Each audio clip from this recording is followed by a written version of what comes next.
Hey guys, it's Kage. This is going to be another build vlog. I haven't done one for about a week now with the Wyvern. The Wyvern did not work out. It was terrible in maps. You got stunned out of flame breath so easily, and it had like that 1 second wind up. And then on top of that, rolling magma was just terrible. It was consuming like half my mana to cast and not even killing things that much, so I was not having it. I swapped to Captain Lance's Bear with that build. I was having fun with that. I then sold off all the gear. I should have made a build vlog before I did that, but I was lazy. I'm trying not to be lazy. And I started vaguely following 1 mana left Connor's Blackflame Ignite. So currently at 7,777 mana, which is a really nice number. I wanted to get this out before I leveled up and ruined that number, but I just hit that by chance and it was fun. So the premise of this build is we're taking Blackflame Covenant to convert our fire damage into chaos, and then using Necromantic Conduit alongside Blackened Heart to stack Unholy Might by stacking mana. So the more mana I have, this is giving me Good news. 4% increased effect per 100 mana. That'd be 308% effect, which is pretty much, what, 120% of all damage? Roughly. I'm not counting the 8%, but just the 3 times that, we would get 120% increased damage as extra chaos, which is really nice. And then you're taking ignite stuff. The wild surge keystone that Connor found, like, this is insane value. I am pathing down here to grab immolation. This is just some more flammability and ignite magnitude, and it gives me another jewel socket. I'm doing a weapon swap here. So my primary skill, which is fireball on weapons set 1, I want the additional projectiles. Incinerate doesn't give a fuck about these or proj speed. So for the same 6 points, I can go for burnout, and that's 15% more damage with ignite. Or not necessarily more, because we're going from 15% faster to 30% faster, but still, that's a good chunk of damage right there, and we get more ignite magnitude. The fire nodes down here are kind of dead, but we still get some fire damage from our staff. Doing a controlled metamorphosis to grab some mind over matter nodes. More int here. We're not really scaling too heavily into crit. I'm really just picking up some of these nodes for the attributes on them. Cost efficiency, kite runner for movement speed. Down here, I decided to try out Against the Darkness. This is less damage, but more mana. And the thing is, my damage is good. I'll do a map showcase then. But I want to get this number higher. So I did it Against the Darkness. I found one twice corrupted with +5 int. Get 8 mana per small passive and then 3% per notable. So I picked up these crit nodes here too. And so that gives me another 9% intellect, as well as a bunch of flat mana as well. Something that Connor does that I am not doing is he takes the Winter Owl and then anoints Subterfuge Mask. This is great early because it gives you like 40% evasion with a good helmet.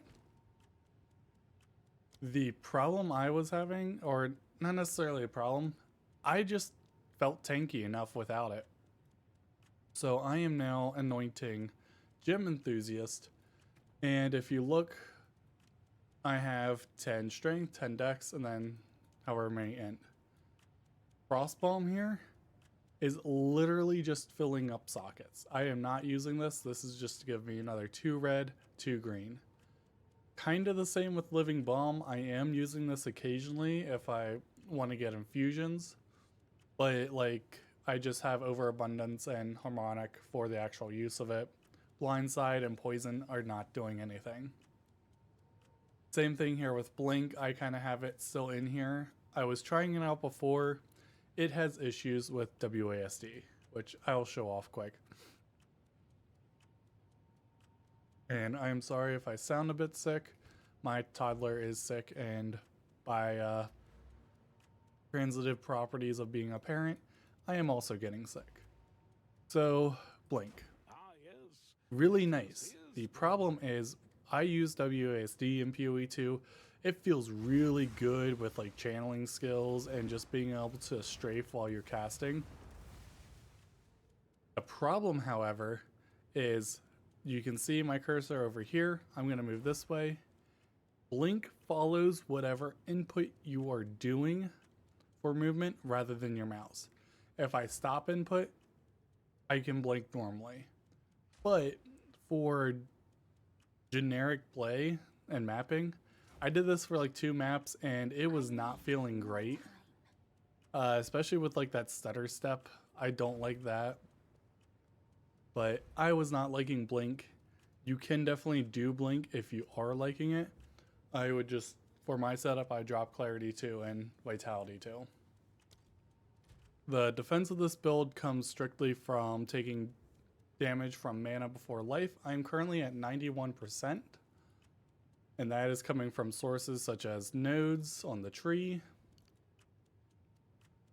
And then the amulet gets you a good chunk of it as well. And then there's also the rune here. So that gets you a bunch of the mana, and then you can do your jewel in here, and that's 8% as well. That gets you the good chunk of your defense. Like, I don't have life, I think, on any of my pieces anymore because I have too much mana. My mana pool strictly covers it. You'll see like Shade Walkers that normally disable your recovery. I don't care about them anymore. The dot does so little damage and it doesn't stop mana recovery. So I'm only taking 9% of that damage to my life pool. I definitely want to get more because even though like I am definitely overcapped in terms of like balancing it, you get so much more mana recovery than life recovery that you want to be as much into mana as you can. Because like I am regenerating 2,000 mana a second, minus 5% from Necromantic Conduit, but I'm only investing like 2 nodes here, 4 nodes there, strictly for mana regen.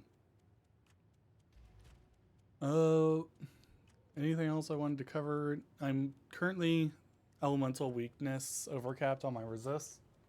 I can push my mana higher if I don't do that. But let's do a quick map before I just kind of ramble on. So I am doing 6 mod maps now, just because that is how comfortable I feel. You can see here, like, I'm barely taking any damage. And everything is, my mana regens so quickly that small hits aren't doing too much for me, and that's what evasion really helps take care of.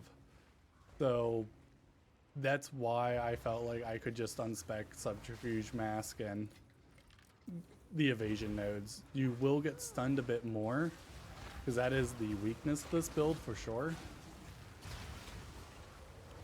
But you can see the mapping of it. You cast Fireball, things die.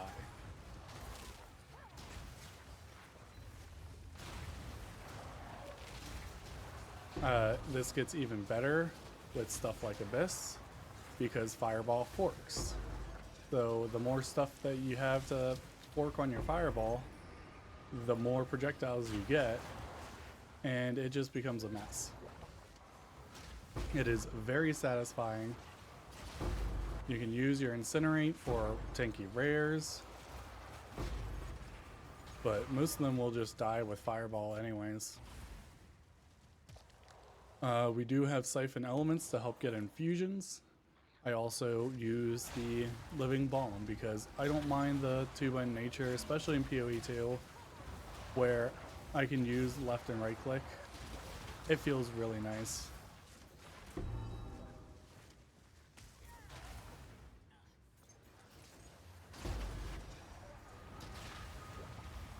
It is also just satisfying with all the purple fireballs. So this is a empowered boss because I am doing Overseer tablets. And yeah, they're like 12 million HP. And watch this.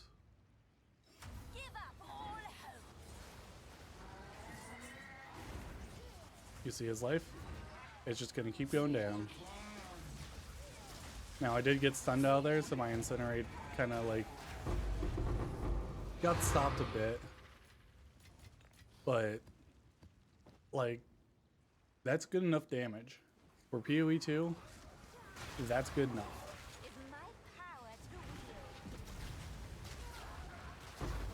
So my goal now is to kind of just push the mana a bit higher.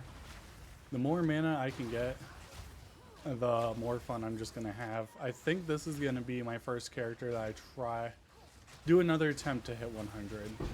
I did an attempt last league with the Blood Mage, but I just kind of get bored of it because it was just another Spark build. The goal of it was just doing Cast on Crit Comet, but then Comet just was not doing anything anymore because Spark was just killing things. And then I got bored of it. We also had the tower change that I didn't play with too much, but like now that I have time to play with it, it feels good.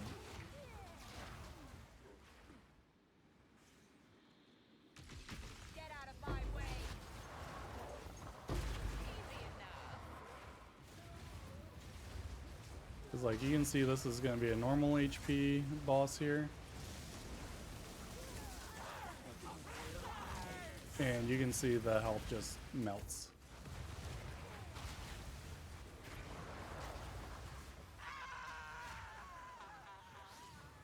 This also destroys Atziri in seconds. I don't think I've seen any of Atziri's attacks on this character because Atziri has no HP, and it's kind of a shame. But I'm doing PoE 2 maps in about 4 minutes on average, I would say. It is definitely nice. I've been having a lot of fun with this. I did want to kind of go over a bit of crafting stuff if anyone's interested. There are 2, I want to say, really easy crafts to do. The first one is the ring. And I will say this is easy in terms of how you get to it. This is not easy in terms of its low currency. So the first one here is the ring that I want to show. I don't have anything here for it, but you start off with getting fractured mana. I went for the perfect 179 rolls. You pretty much just buy a 4-mod breach ring with whatever mana you annul once to try and get to a 3-mod. Desecrate, fracture orb, hit the mana. I've made 3 of these rings now, and it's really consistent. Once you have the fractured mana, you just go for either tier 1 mana regen or tier 1 int. You catalyze for the one that you're not having. So this one got tier 1 mana regen. I'd do adaptive catalyst. I would then slam a catalyzing exaltation, dex roll exaltation, and then a greater exalt. And your goal is to hit tier 1 mana. Tier 1 dex is the bane of me. I have hit tier 1 dex probably about 8 times now. I have yet to hit higher than tier 3 int. So that's been fun. Then you do a desecrate on the suffix to get lightning, res, and chaos. You'd force Ulamon for that. And then for the prefixes, there's a few ways you can do it. Evasion, life, and chaos damage are like the 3 big nodes to try and hit. You can just do life catalyst, catalyze exaltation, hit life, then defense for evasion, or chaos for chaos. You want to fill the prefixes. So like for this ring here, I got evasion and life, and then you throw on a perfect mana. It is going to remove one of the two. So this hit the life roll, or remove the life roll. I kept evasion, which was nice when I was doing it. Still gives me like 10% evade, which isn't terrible, but not great. But that's how you do that. You're doing something similar here with the solar amulet. I should have included that, where you're, instead of doing the thing where you're going for mana regen and int, here you're going for flat mana and increased mana. The harder thing about this is that you have to chaos spirit, because you want the spirit as well. Like, I have 2 extra spirit here, so you pretty much kind of need tier 1 spirit. You can get away with tier 2 if you really need to, but you want to do that.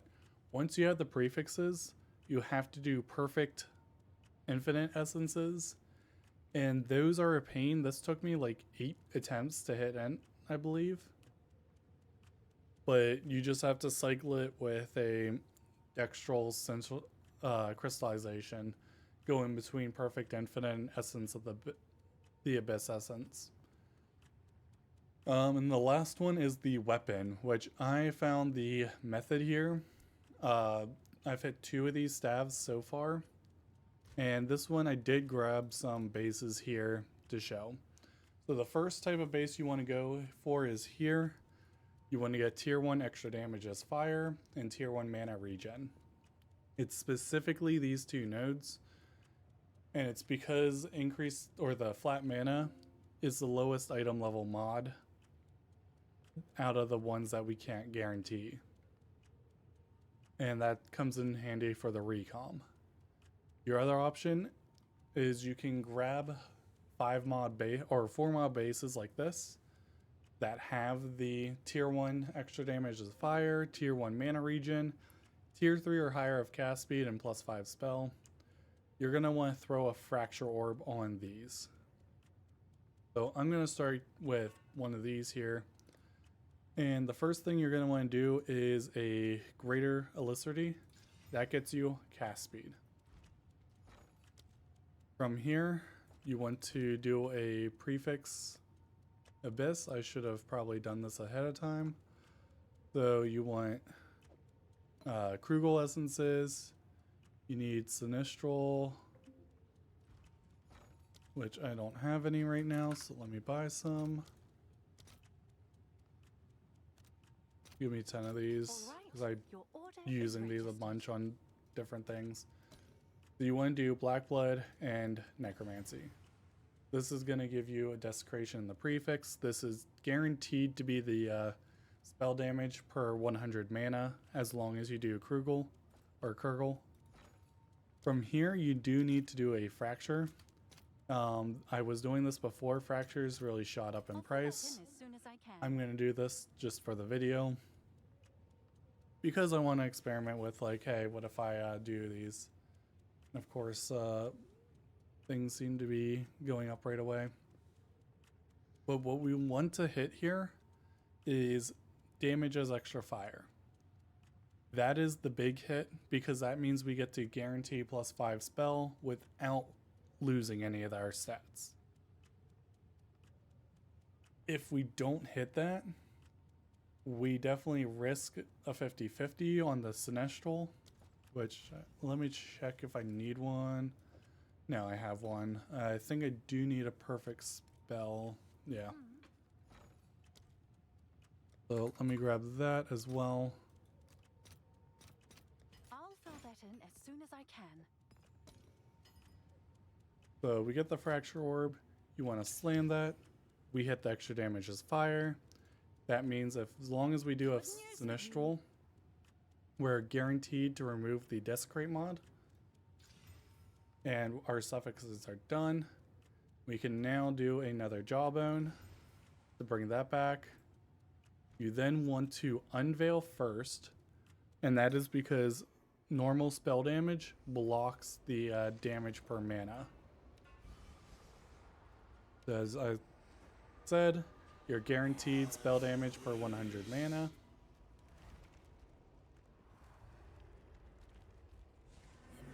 And then the last thing you can do here is you can slam. So this is a pretty much a 50% chance that you're going to get a 5 mod staff. From here, you slam on a greater, we hit flat mana. This is a pretty solid staff. The thing is, these staffs aren't really selling, so I would not recommend trying to profit craft these. However, that might change once I show this. So the next thing you want to do, and I didn't do this first, is you want to grab a magic staff or just any staff with tier 1 mana. I'm gonna go ahead and do that. These staves are like 1 exalt right now. Sold it. And then you need to get a recom omen. Let's see if there are any takers. What you're gonna do is we're going to try and do a 4 mod recom with lucky, and this for me was about an 8% chance whenever I try it. So since we have that fractured, we want to do these 3 mods with this. As you can see, it's about an 8.5% chance, but it's also lucky. I also hate that we don't have like an expedition tab yet. So you do this, you do this. You can do this with any staff that has a fracture on one of these 3 stats. Damage is extra fire, mana regen, cast speed, and then go for the mana over here. You could technically do the mana over here and go for the cast speed on a separate one, but you're going to find more of these staves that people are trying to craft and slam. Then you're going to find of ones with tier 1 mana on it without like cast speed. But keep that in mind. So use your omen, you recom it, you pray to RNG, and this is probably going to break. Oh, we hit it. Oh, fuck. Good thing I'm not monetized. Okay, so, and yeah, I was absolutely not expecting to hit this. So all you do is, like I said, you're guaranteed the spell damage per mana. You do this, you unveil, you get spell damage, and that's a GG staff. Now, here's the thing. I'm gambling this for sure. How much are sanctified omens right now? They're like 500. Oh, nice. I needed some divines.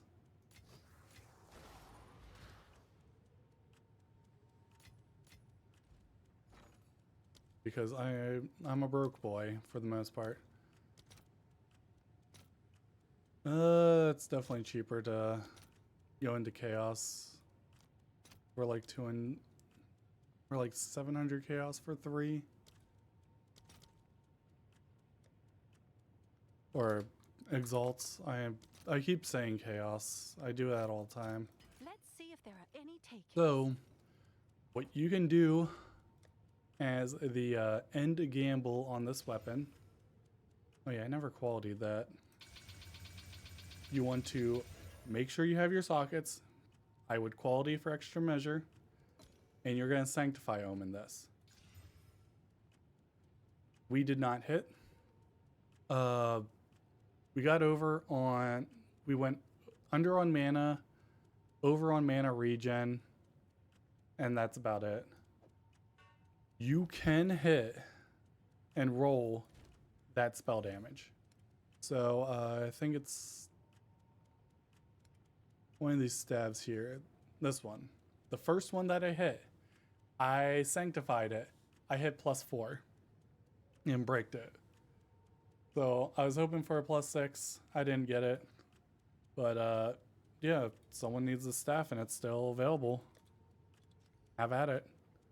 I am probably just gonna set it for like Someone is 24 bound to divine find right it. now because who knows if someone's even gonna watch us and know, but these are good salves. You can also try and do this with like +7 fire if you really want to min-max your incinerate and fireball DPS. The reason why I go for +5 is because you get temp chains, you get enfeeble,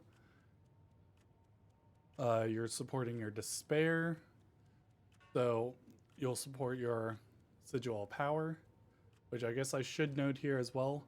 Chiming is like the best in slot, but that only matters if you want to use sigil of power. You do not need sigil of power. This is giving you pretty much like, what's that, 64% more damage at the very top end, but it is not required because you kill bosses fast enough anyways. So yeah, that was an unexpected win in the build vlog, but this is definitely going to be a long one. We'll see you guys next time.